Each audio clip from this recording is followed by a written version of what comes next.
আসসালামু আলাইকুম। বাংলার কণ্ঠে স্বাগত জানাচ্ছি আমি তানভীর রহমান। সুনামগঞ্জ ১ আসনে মাহবুবুর রহমানকে চূড়ান্ত মনোনয়নের ধানের শীষে প্রার্থী করার দাবিতে গণমিছিল। সুনামগঞ্জ প্রতিনিধি কুলেন্দ্র শেখর দাসের প্রতিবেদনে বিস্তারিত। সুনামগঞ্জ ১ আসনে কেন্দ্রীয় যুবদলের সাবেক সহ-সাংগঠনিক সম্পাদক মাহবুবুর রহমানকে চূড়ান্ত মনোনয়নে ধানের শীষে প্রার্থী করার দাবিতে জামালগঞ্জে গণমিছিল অনুষ্ঠিত হয়েছে। আজ শুক্রবার সকালে উপজেলার মান্নানঘাট ও সেলিমগঞ্জ বাজারে এ গণমিছিল অনুষ্ঠিত হয়। গণমিছিল শেষে পথসভায় বক্তব্য রাখেন উপজেলা বিএনপির আহ্বায়ক কমিটির সদস্য নূরে আলম ফরাজি, উপজেলা যুব দলের আহ্বায়ক মোজাম্মেল হক স্বপন, উপজেলা স্বেচ্ছাসেবক দলের আহ্বায়ক ওয়াহিদুর রহমান, ফেনারবাগ ইউনিয়ন বিএনপির যুগ্ম আহ্বায়ক ফজলুল হক, সদর ইউনিয়ন বিএনপির সাবেক সাধারণ সম্পাদক জামির আহমেদ সহ অনেকেই।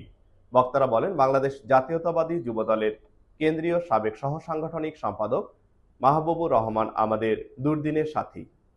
আমরা যখন হামলা মামলার শিকার হয়েছিলাম তখন মাহবুবুর রহমান আমাদের পাশে ছিলেন। আমরা সুনামগঞ্জ ১ আসনে চূড়ান্ত মনোনয়নে মাহবুবুর রহমানকে ধানের শীষে প্রার্থী করার জন্য বিএনপির ভারপ্রাপ্ত চেয়ারম্যান জনাব তারেক রহমানের নিকট জোর দাবি জানাচ্ছি। তারা আরো বলেন, কেন্দ্রীয় যুবদলের নেতা মাহবুবুর রহমানের নেতৃত্বে বিগত ১৭ বছর আমরা আন্দোলন করেছি। তরুণ প্রজন্মের প্রতিনিধি হিসেবে মাহবুবুর রহমানকে আমরা সংসদে দেখতে চাই। আজকের গণমিছিল হাজার হাজার সাধারণ মানুষের উপস্থিতি প্রমাণ করে মাহবুব রহমান এই অঞ্চলের জনপ্রিয় নেতা।